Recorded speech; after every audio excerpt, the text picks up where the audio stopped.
Tech giants may soon be held accountable for defamatory content posted on their platforms following the anti-trolling bill proposed by the Morrison government last year.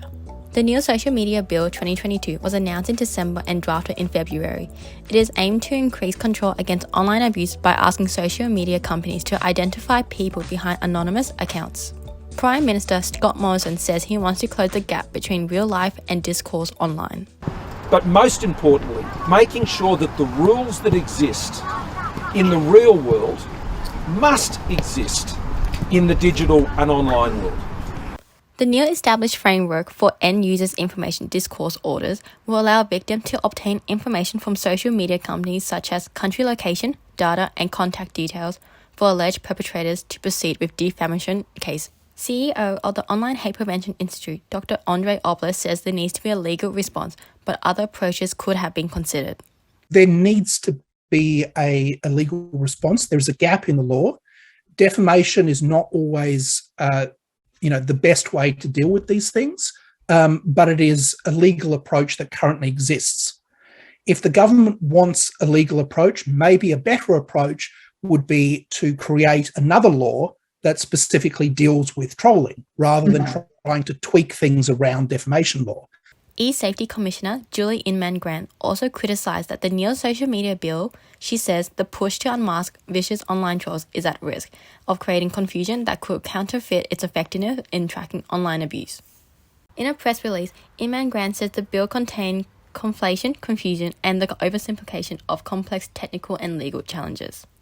The government online safety watchdog also argued that actual legalization deals with more defamation laws than online abuse, saying the defamation laws were developed for the print age, not the digital age, and cannot keep pace with the velocity and volume of the social media commentary.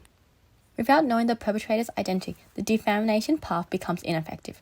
But Dr. Obler says a lot of the law also deals with shielding and protection for the social media users and companies if they take the step of disclosing the perpetrator's identity. He says that the Senate Standing Committee on Legal and Constitutional Affairs has recommended to change the social media bill. One of the ideas in the bill is that a social media company should ask a person's permission before disclosing their identity.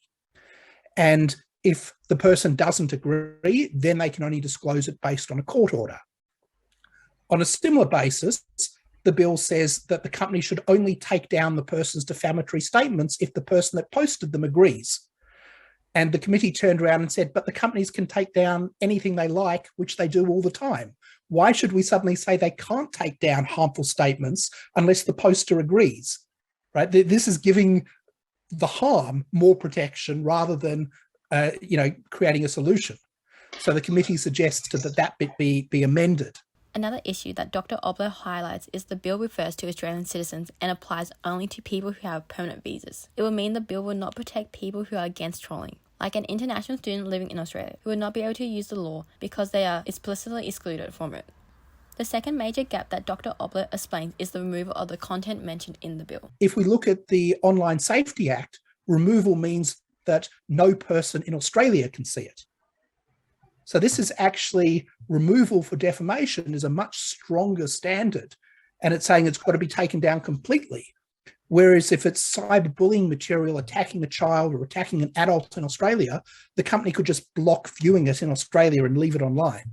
Dr. Obler believes that rather than just handing over the people's identities whenever someone makes an allegation, there does need to be some primary steps to see if there's some legitimacy to it. Maybe an agency like that should be playing a role to say, okay, let's do a preliminary assessment of this complaint. Let's look at the content. Let's decide if this is a legitimate case of trolling.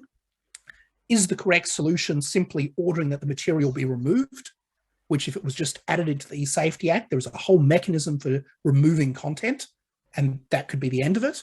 Ahead of the elections, the Morrison government is expected to support the proposed social media bill. Alyssa Sablé reporting from News Aplenty.